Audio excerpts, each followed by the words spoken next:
நித்திய ஜீவனின் மதிப்பு.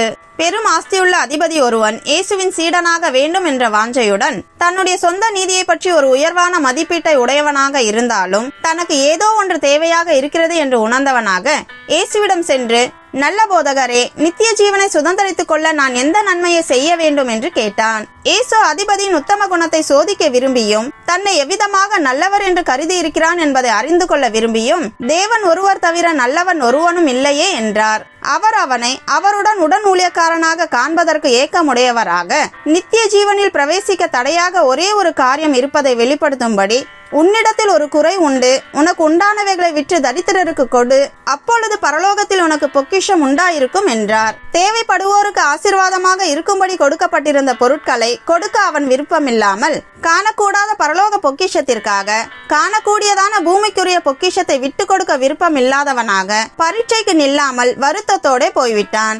நம்மை பூரணப்படுத்துவதற்கு தடையாக இருக்கக்கூடிய தவறுகளை தேவன் நமக்கு வெளிப்படுத்தும் போது அதை விட்டு கொடுக்க நாம் ஆயத்தமாய் இருப்போம்.